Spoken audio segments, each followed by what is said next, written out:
So I thought a lot about the first word I'd say today, and I decided to say Colombia.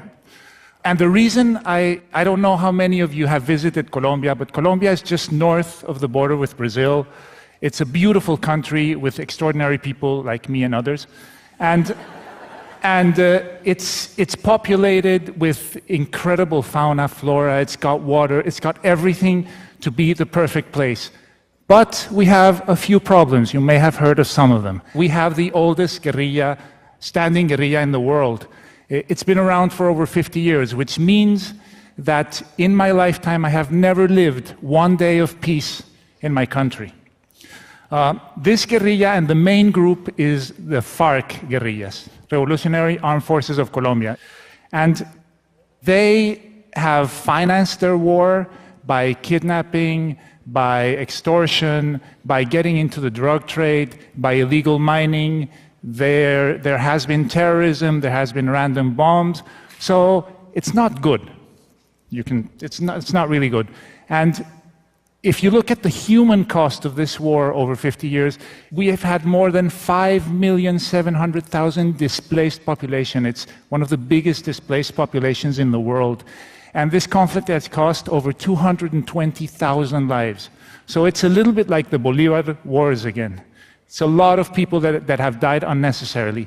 We are now in the middle of peace talks, and we've been trying to help resolve this problem peacefully. And as part of that, we decided to try something completely lateral and different. Christmas lights. So Christmas lights. And you're saying, what the hell is this guy going to talk about? Okay. I am going to talk about gigantic trees that we put in 9 strategic pathways in the jungle, covered with Christmas lights. These trees helped us demobilize 331 guerrillas, roughly 5% of the guerrilla force at the time. These trees were lit up at night, and they had a sign beside them that said, "If Christmas can come to the jungle, you can come home. Demobilize. In Christmas, everything is possible." So, how do we know these trees worked? Well, we got 331, which is okay. But we also know that not a lot of guerrillas saw them, but we know that a lot of guerrillas heard about them. And we know this because we are constantly talking to the mobilized guerrillas. So let me take you back 4 years before the trees. 4 years before the trees, we were approached by the government to help them come up with a communication strategy to get as many guerrillas as we could out of the jungle. The government had a military strategy, it had a legal strategy, it had a political strategy, but it said, well, we don't really have a communication strategy, and it probably would be a good thing to have. So we decided to immediately jump into this because it is an opportunity to affect the outcome of the conflict with the things that we do, with the tools that we have. But we didn't know very much about it. We didn't understand. In Colombia, if you live in the cities, you're very far away from where the war is actually happening. So you don't really understand it. And we asked the government to give us access to as many demobilized guerrillas as possible. And we talked to about 60 of them before we felt we fully understood the problem. They told us why they had joined the guerrillas, why they left the guerrillas, what their dreams were, what their frustrations were. And from those conversations came the underlying insight that has guided this whole campaign, which is that guerrillas are as much prisoners of their organizations as the people they hold hostage. And at the beginning, we were so touched by these stories, we were so amazed by these stories, that we thought that maybe the best way to talk to the guerrillas was to have them talk to themselves. So we recorded about 100 different stories during the first year, and we put them on the radio and television so that the guerrillas in the jungle could hear stories, their stories, or stories similar to theirs, and when they heard them, they decided to go out. I'm going to tell you one of these stories. This person you see here is Giovanni Andres. Giovanni Andres is 25 when we took that picture. He had been 7 years in the guerrilla, and he had demobilized very recently.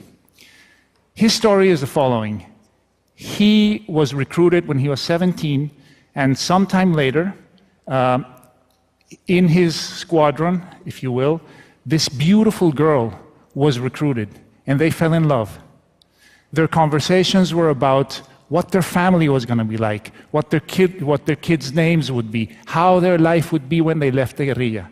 But it turns out that love is very strictly forbidden in the lower ranks of the guerrilla. So their romance was discovered, and they were separated. He was sent very far away, and she was left behind. She was very familiar with the territory, so one night when she was on guard, she just left. And she went to the army, she demobilized, and she was one of the persons that we had the fortune to talk to. And we were really touched by this story, so we made a radio spot. And it turns out, by chance, that far away, many, many kilometers north, he heard her on the radio. And when he heard her on the radio, he said, "What am I doing here?" O sea, she had the balls to get out. I need to do the same thing. And he did. He walked for 2 days and 2 nights. And he risked his life and he got out. And the only thing he wanted was to see her. The only thing that was in his mind was to see her. The story, they did meet. Okay? I know you're wondering, but yes, they did meet. They did meet. She had been recruited when she was 15, and she left when she was 17. So there were a lot of other complications, but they did eventually meet. I don't know if they're together now. I can't, but I can find out.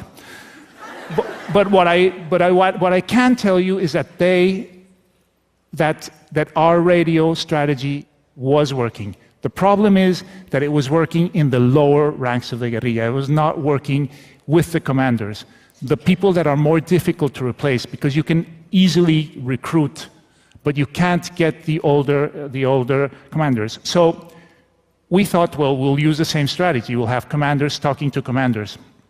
And we even went as far as asking ex-commanders of the guerrilla to fly on helicopters with microphones, telling the people that used to fight with them, there is a better life out there, I'm doing good, this is not worth it, etc.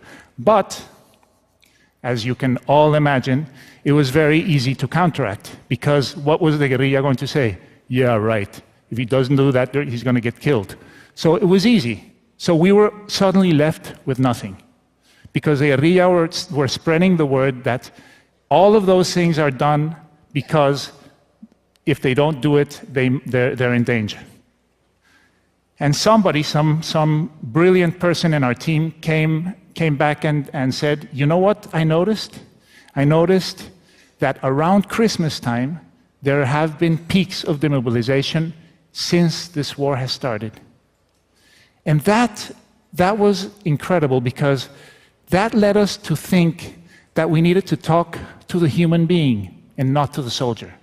We needed to step away from talking from government to army, from army to army, and we needed to talk about the universal values, and then we needed to talk about humanity. And that was when the Christmas tree happened. This picture that I have here, you see, this is the planning of the Christmas trees, and that man you see there with the 3 stars, he's Captain Juan Manuel Valdés. Captain Valdés was the first high-ranking official to give us the helicopters and the support we needed to put these Christmas trees up.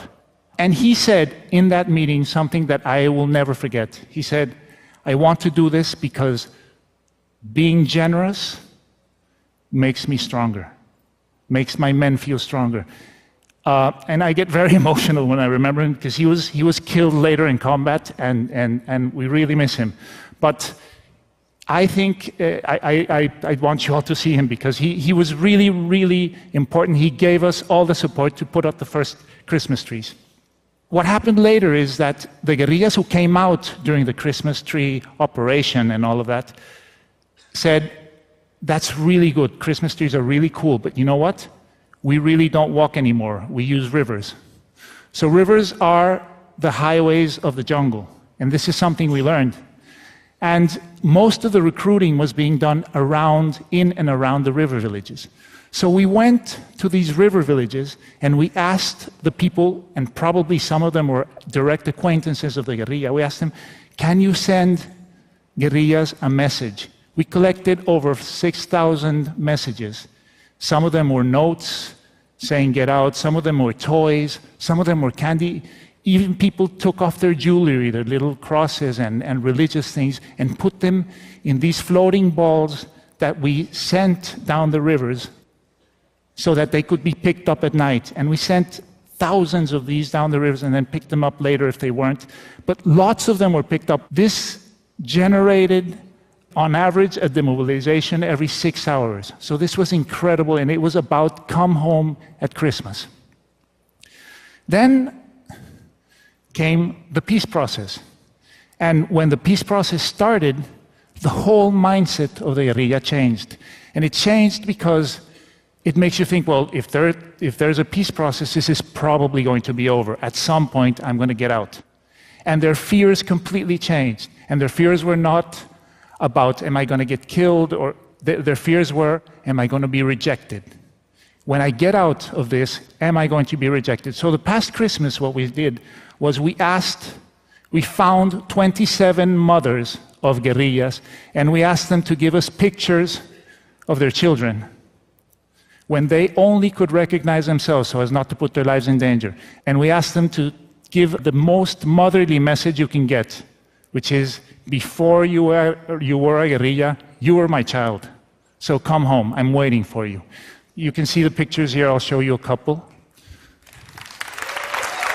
Thank you.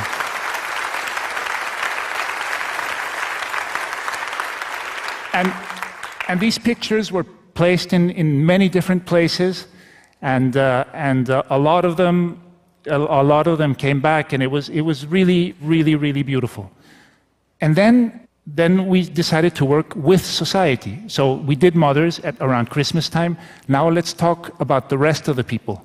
And you may be aware of this or not, but there was a World Cup this year. And Colombia played really well. And it was a unifying moment for Colombia. And what we did was tell the guerrillas, come, get out of the jungle, we're saving a place for you.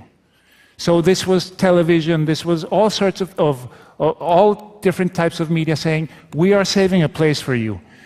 The soldier here in the commercial says, I'm saving a place for you right here in this helicopter so that you can get out of this jungle and go enjoy the World Cup. Ex-football players, radio announcers, everybody was saving a place for the guerrilla.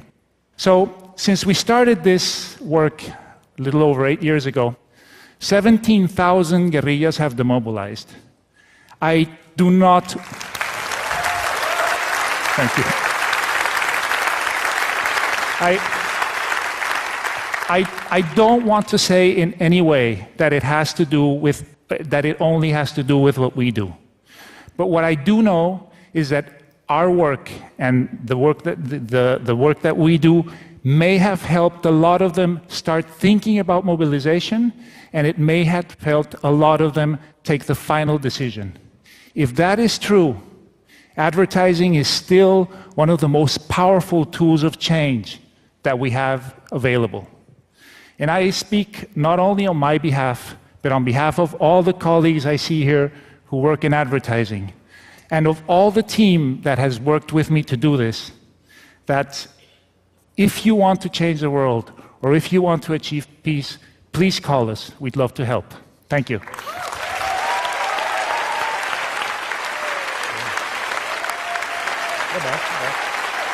Not bad. Big applause.